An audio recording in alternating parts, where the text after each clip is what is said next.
Greg Edmonds, the camping trip, Greg Edmonds.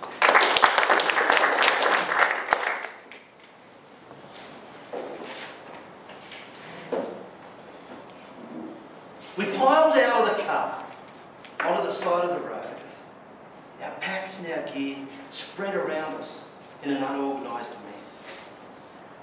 7 lads on an adventure of their lifetime, out camping for the weekend, by themselves, no supervision. And best of all, we were going to be camping and exploring the mysterious Gardener's Lookout.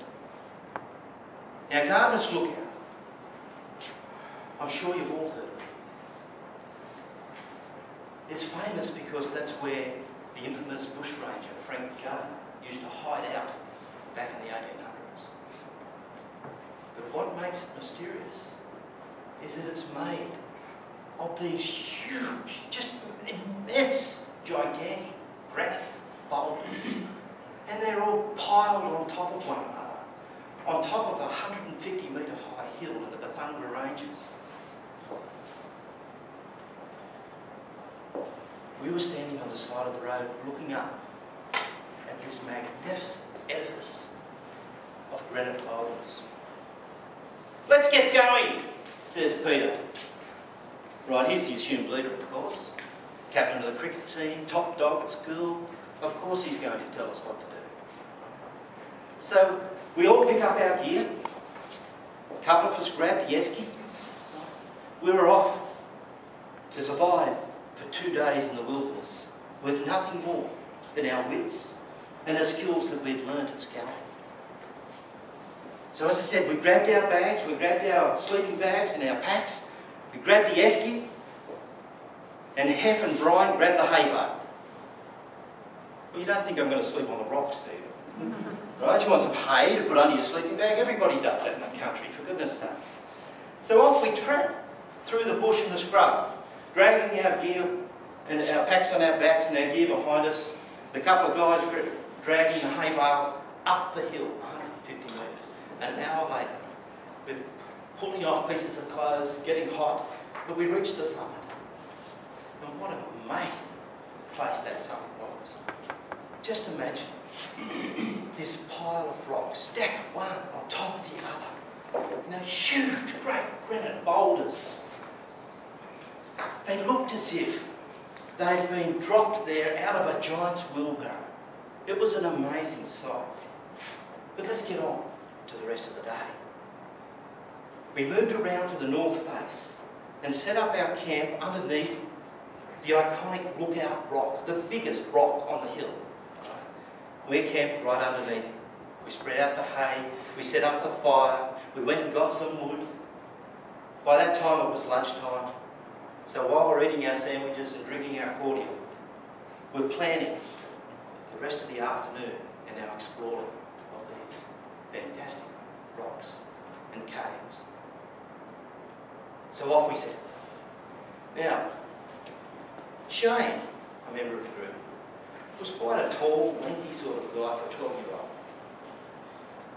Tad uncoordinated, wasn't very comfortable leaping around on the rocks and what have you.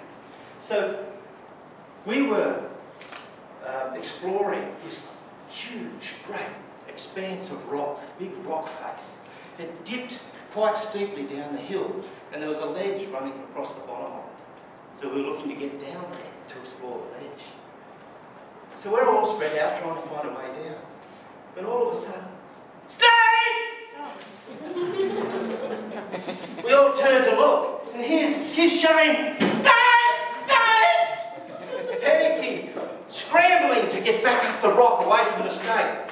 He didn't realise how close he was to that snake. Because in actual fact, he kicked it in the head and down the rock. He was that close. And in his panic, didn't realise how close he came to being bitten by a very big, large king brown.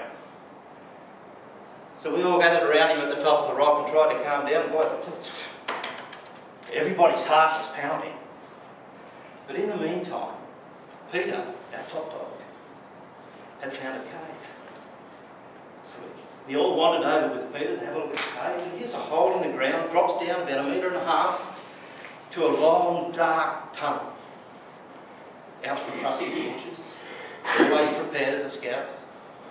On with the torches, and we skinny down the hole after Peter. Have you ever noticed, when a group of people get together, that you actually tend to organise yourself according to status? Peter's the top dog, he goes first. Then there's Hef, he's the bull, well, the enforcer. Then Butsy, the swimmer, the star swimmer. Brian, the football player. Then was Shane, he was in the middle. Me, and then Mealy. Michael Mealy, he was the one with the ferrets. So down we go down to the tunnel, we're all following Peter. What happens? Stay! Right there in the middle of the tunnel, a huge great black snake coiled up on the floor of the tunnel. And we nearly walked right on top of it. So Peter jumps back right into Hef and Butsy. But there's an advantage to being on the bottom of the totem pole, isn't there?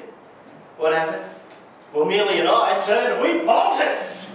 Straight out the back, out the hole. I got no idea what was happening behind us.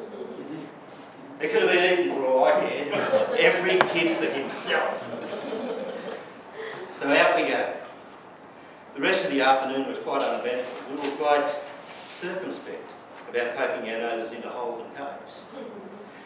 But we had a good time. As it moved towards darkness, we set up camp. Went back to camp, set up the fire, and cooked our dinner. And as the fire died down, later in the night, we'd finished telling our ghost stories. We were packing up, getting ready to go to bed. And suddenly, Michael Mealy says, "What's that?" "What?" "There, out in the distance. See, those funny lights." Well, we looked, and here were these red lights, blinking on and off, moving sinuously through the dark. And they'd blink off, and they'd reappear over here. We didn't know what they were. Then they'd move up into the sky and disappear altogether. What were they? Was the valley haunted? No. No. It was aliens. Spaceships were invading the Thundra Valley. They were coming to take us away.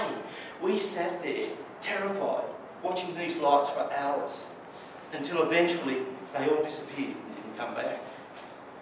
We crept into our bags, lay in the dark, trying to go to sleep, watching and listening intently in case the aliens come to get us.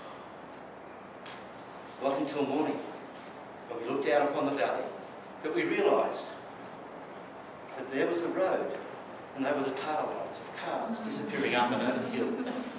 Mr. Coates.